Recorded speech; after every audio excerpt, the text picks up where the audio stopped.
ትግራይ ከኢትዮጵያ የምትገነጠልበትና ሀገርነቷን የምታውጅበት ጊዜው አሁን ነው ሲሉ ጄኔራሉ ተደመጡ።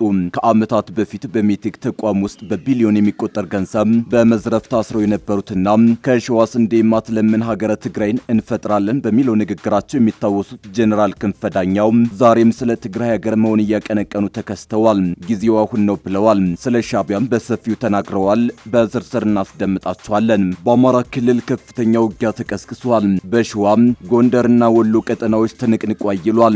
የምሬን ኃይል እንደ ቅጠል አረገፍኩት ያለው መከላከያ በዛሬው ዕለት በሸዋ ያሰማረው የኮማንዶ ሬጅመንት ከፋኖ ታጣቂዎች ጋር እየተዋጋ እንደሚገኝ ገልጧል። የፋኖ ታጣቂዎች በክልሉ መንገዶች እንዲዘጉ መወሰናቸው በበርካታ ከተሞች ውጊያ እንዲያገረሽ አድርጓል። የክልሉ መንግስት የፋኖ ኃይሎች መንገድ እንዘጋለን ማለታቸውን በተመለከተ ምላሽ ሰጥቷል። እናስደምጣቸዋለን። አሜሪካና ኢራን ጦርነቱን ለማስቆም ከሚያስችል ስምምነት ላይ ከመድረሳቸው በፊት አሁንም መፈታት ያለባቸው በርካታ ወዛጋቢ ጉዳዮች መኖራቸው ተገለጸ። ይህም በቀጣይ ሁለቱ ሀገራት በሚያደርጉት ድርድር ላይ እንቅፋት ሊሆን እንደሚችል እየተነገረ ይገኛል። በዝርዝር እናስደምጣቸዋለን። ሩሲያ ከዩክሬን ተሻግራ አውሮፓ ላይ የድሮን ጥቃት ፈጸመች። በዩክሬንና ሞልዶቪያ ድንበር አቅራቢያ ባለው የሮማኒያ ምስራቃዊ ከተማ ጋላቲ ጥቃቱ ከተፈጠረ በኋላ የአውሮፓ ህብረት ምክር ቤት የሩሲያ የጦርነት ግብዝነት አሁንም መስመሩን አልፏል ብሏል። እንመለስበታለን። አክብሮታዊ ሰላምታችን በያላችሁበት የዓለም ዳርቻ የረሳችሁ የተወደዳችሁ የአንዳፍታ ሚዲያ ቤተሰቦች ከአንዳፍታ ለአሁኑ መደመጥ አለባቸው ያልናቸውን ዜናዎች ወደ እናንተ የምናደርስበት ሰዓት ላይ ተገኝተናል። አብራችሁን ትቆዩ ዘንድ ግብዣችን ነው። ከቦሌ በ5 ደቂቃ ርቀት ላይ በምትገኘው በቦሌ ቡልቡላ በፍሎር 1 ቤት ብቻ የያዙ G+3 ኮምፓውንድ አፓርትመንቶችን ከአልቴራ ሪል ስቴት ባለ 2 መኝታና ባለ 3 መኝታ የቤት አማራጮች ሲሆኑ በፉሊ ፊኒሽድም የሚረከቡ ናቸው። ባለ 2 መኝታ ግራውንድ ላይ 110 ካሬ በ14.4 ሚሊዮን ብር ሙሉ ክፍያና በ4.4 ሚሊዮን ብር ቅድመ ክፍያ፣ ባለ 3 መኝታ ደግሞ 130 ካሬ በ16.6 ሚሊዮን ብር ሙሉ ክፍያና በ5 ሚሊዮን ብር ቅድመ ክፍያ ያቀረብላችሁ ሲሆን እነዚህም ቤቶች ወደ ላይ G+3 ፎቅ ብቻ ሲሆኑ ግንባታቸውም 80% የደረሱና በአንድ ዓመትም የሚረከቡ ናቸው። በውስጡም የልጆች መጫወቻ፣ ግሪን ኤሪያ፣ ከርሰ ምድር ውሃና በቂ ፓርኪንግ ያላቸው ሲሆኑ ስለ ታማኝነታችን ደግሞ ከዚህ ቀደም ያስረከብናቸው ቤቶች ምስክሮቻችን ናቸው። የቀሩንም ቤቶች ውሱን ስለሆኑ ፈጥነው ይደውሉልን። ትግራይ ከኢትዮጵያ የምትገነጠልበትና ሀገርነቷን የምታውጅበት ጊዜው አሁን ነው ሲሉ ጄኔራሉ ተደመጡ። ከዓመታት በፊት በሜቴክ ተቋም ውስጥ በቢሊዮን የሚቆጠር ገንዘብ በመዝረፍ ታስረው የነበሩትና በሸዋ ስንዴ የማትለምን ሀገረ ትግራይን እንፈጥራለን በሚለው ንግግራቸው የሚታወሱት ጄኔራል ክንፈ ዳኘው ዛሬም ስለ ትግራይ ሀገር መሆን እያቀነቀኑ ተከስተዋል። ጊዜው አሁን ነው ብለዋል። ስለ ሻዕቢያም በሰፊው ተናግረዋል። ትግራይን ከኢትዮጵያ ገንጥለን ሀገር እናደርጋለን በሚለው አነጋጋሪ አቋማቸው የሚታወቁት ሜጀር ጀነራል ክንፈ ዳኘው ዛሬም የትግራይ ህዝብ የኤርትራን ፈለግ መከተል አለበት ብለው ብቅ ብለዋል። ከእስር ተፈተው መቀሌ ከገቡ በኋላ የትግራይን መገንጠል አበክረው እያቀነቀኑ የሚገኙት ጀነራሉ ጊዜው አሁን ነው ብለዋል። ትግራይ ከኢትዮጵያ ጋር ለመቀጠል የምትችልበት ጊዜ አብቅቷል ያሉት ጀነራሉ ህወሓት መራሹን የመመከት ትግል ሀገር ለማዋለድ መጠቀም አለብን ሲሉም ተደምጠዋል።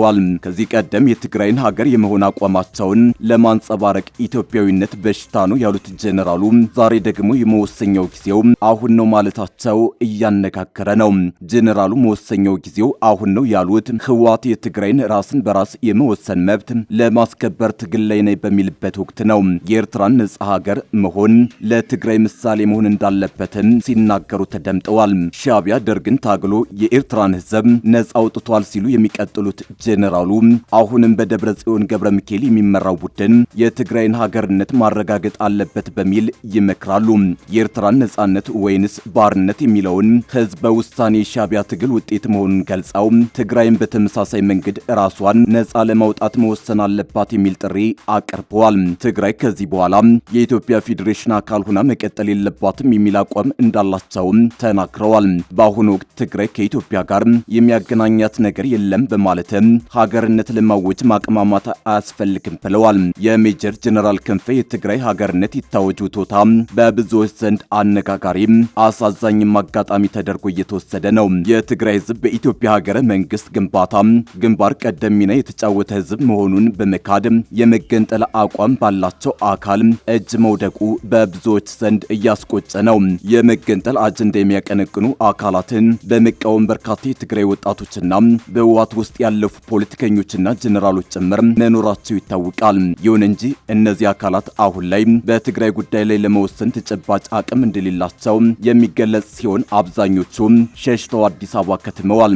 በተመሳሳይ ከንቲባ አዳነች አቤቤና ፊልድ ማርሻል ብርሃኑ ጁላ በተለያየ አጋጣሚ ባደረጓቸው ንግግሮች ከፈለጉ ይገንጠሉ በማለት የኢትዮጵያዊነት እምብርት ናት የምትባለው ትግራይ እንደ ተራ ነገር ትሄድ ማለታቸው ይታወሳል። ከንቲባ አዳነች ከፈለጉ ውልቅ ማለት ይችላሉ ሲሉ፣ ፊልድ ማርሻሉ ደግሞ መሳሪያቸውን አስረክበው መሄድ ይችላሉ ማለታቸው የሚታወስ ነው። በዚህ መልኩ ከፍተኛ የፌዴራል መንግስቱ ባለስልጣናት ከፈለጋችሁ ውልቅ በሉ የሚለው አቋማቸው በትግራይ የመገንጠል ሐሳብ እንዲያቆጠቁጥ አድርጓል። በአማራ ክልል ከፍተኛ ውጊያ ተቀስቅሷል። በሸዋም ጎንደርና ወሎ ቀጠናዎች ትንቅንቅ አይሏል። የምሬን ኃይል እንደ ቅጠል አረገፍኩት ያለው መከላከያ በዛሬው ዕለት በሸዋ ያሰማራው የኮማንዶ ሬጅመንት ከፋኖ ታጣቂዎች ጋር እየተዋጋ እንደሚገኝ ገልጧል። የፋኖ ታጣቂዎች በክልሉ መንገዶች እንዲዘጉ መወሰናቸው በበርካታ ከተሞች ውጊያ እንዲያገረሽ አድርጓል። የክልሉ መንግስት የፋኖ ኃይሎች መንገድ እንዘጋለን ማለታቸውን በተመለከተ ምላሽ ሰጥቷል። ምርጫ፣ ጦርነት፣ ግድያ፣ የግዳጅ ወታደራዊ ምልመላ፣ ጭንቀትና ሰቆቃ አሁን ላይ በአማራ ክልል እየታየ ያለ ዥንጉርጉር ክስተት ነው። በመጪው ሰኞ በክልሉ በ138 የምርጫ ጣቢያዎች ምርጫ ይደረጋል ቢባልም ከምርጫው ይልቅ ህይወቱን ማሰንበት ምርጫው የሆነው የአማራ ገበሬ ግን ጭንቅ ላይ ነው። ሰቆቃን እንዲጋት ተፈርዶበታል።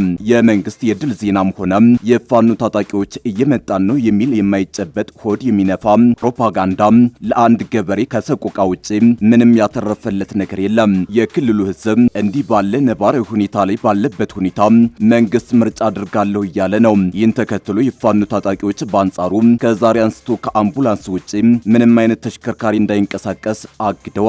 በዚህም በተለይ ሸዋና ወሎ ላይ ከፍተኛ ትንቅንቅ እየተደረገ ይገኛል። የክልሉ መንግስት ግን ይህን የፋኖን መንገድ የመዝጋት ውሳኔ ተራ መግለጫ ሲል ነው የሚያጣጥለው። የክልሉ ሰላምና ጸጥታ ቢሮ ኃላፊ ዶክተር እሸቱ የሱፍ ለጀርመን ድምጽ በሰጡት ቃል በአጠቃላይ በአማራ ክልል ምርጫ እናካሂድባቸዋለን ብለን የምናስበው በ138 የምርጫ ክልሎች ናቸው።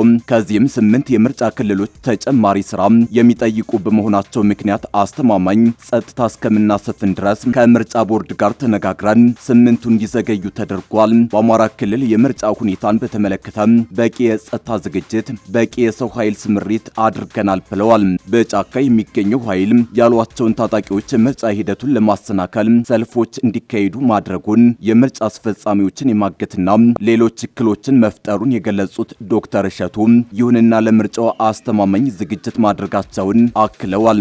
የአማራ ፋኖ ብሔራዊ ንቅናቄ ከዛሬ እስከ መጪው ማክሰኞ በአማራ ክልል ከአምቡላንስ በስተቀር ምንም አይነት የተሽከርካሪዎች እንቅስቃሴ እንዳይኖር ጥሪ ስለማድረጉና ጥሪውን ተላልፎ በተገኘ አሽከርካሪ ላይ እርምጃ እንደሚወሰድ ስለማስጠንቀቁ በማህበራዊ መገናኛ ዘዴዎች በስፋት እየተንሸራሸረ ስላለው መግለጫ ተጠይቀው ተከታዩን ምላሽ ሰጠዋል። ሁሌ የሚሉት ነው። ዛሬ መንገድ ይዘጋል፣ የሚቀጥለው ሳምንት መንገድ ይዘጋል፣ ለሚቀጥለው 15 ቀን መንገድ ይዘጋል።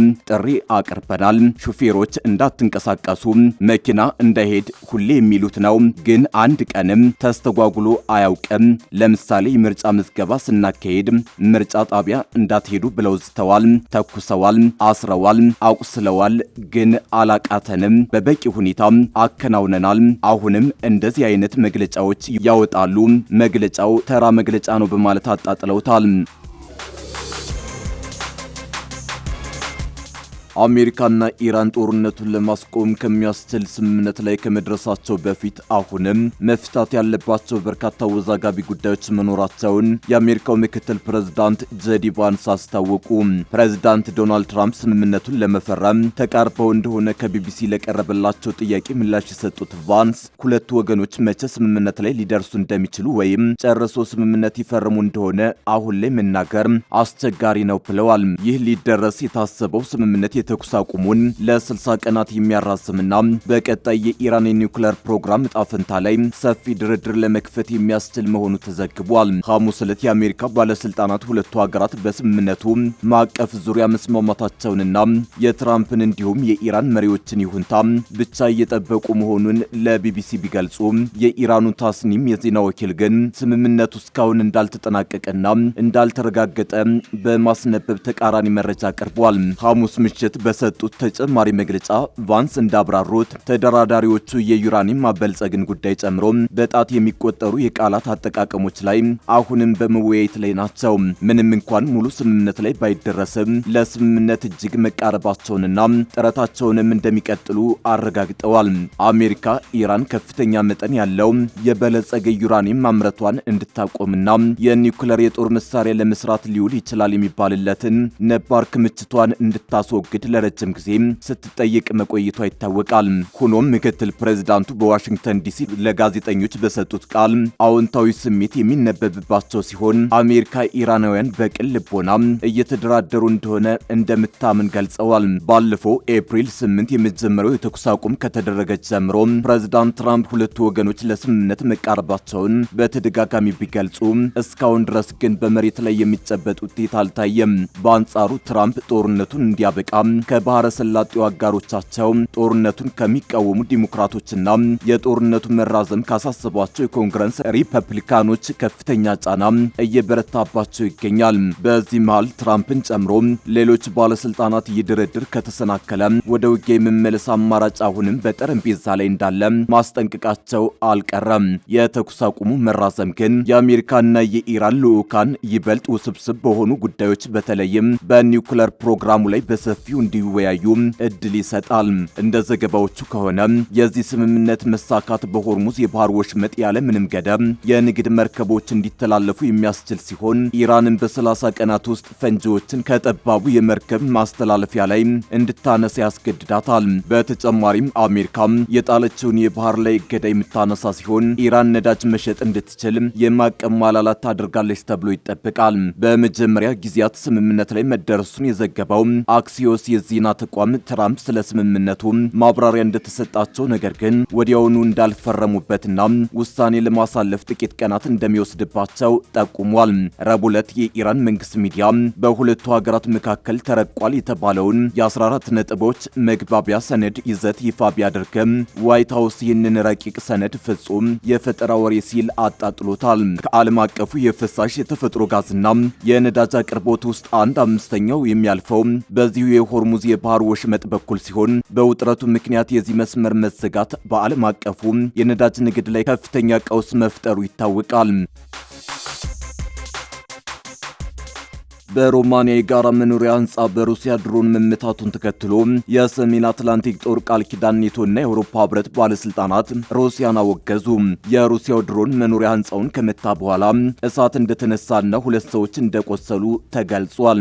በዩክሬንና ሞልዶቪያ ድንበር አቅራቢያ ባለው የሮማኒያ ምስራቃዊ ከተማ ጋላቲ ክስተቱ ከተፈጠረ በኋላ የአውሮፓ ህብረት ምክር ቤት ፕሬዝዳንት አርስላ ቮንደር ሌይን የሩሲያ የጦርነት ግብዝነት አሁንም መስመሩን አልፏል ብለዋል። ኔቶ ሩሲያን ግድ የለሽ ሲል አውግዟል። በ4 ዓመታት የዩክሬን ጦርነት ውስጥ የሩሲያ ድሮን በሮማኒያ ድንበር አቅራቢያ ቢታይም የኔቶ አባል ሀገራት ዜጎች ላይ ጉዳት ሲያደርስ ግን የመጀመሪያው ነው። ስለ ክስተቱ ሩሲያ እስካሁን ምንም አስተያየት አልሰጠችም። የሮማኒያ የአደጋ መከላከል ተቋም እንዳለው በመኖሪያ ህንጻው 10ኛ ፎቅ ላይ እሳት ተነስቷል። 70 ሰዎች ከህንጻው እንዲወጡ ሲደረግ የተጎዱት 2 ሰዎች ሕክምና አግኝተዋል። ፕሬዚዳንት ኒኩሶር ዳን ከሀገሪቱ ከፍተኛ መከላከያ ምክር ቤት ጋር አስቸኳይ ውይይት አድርገዋል። የሩሲያ ጦርነት ከተጀመረ ወዲህ በሮማኒያ የደረሰ የከፋ ጉዳት ነው ብለዋል።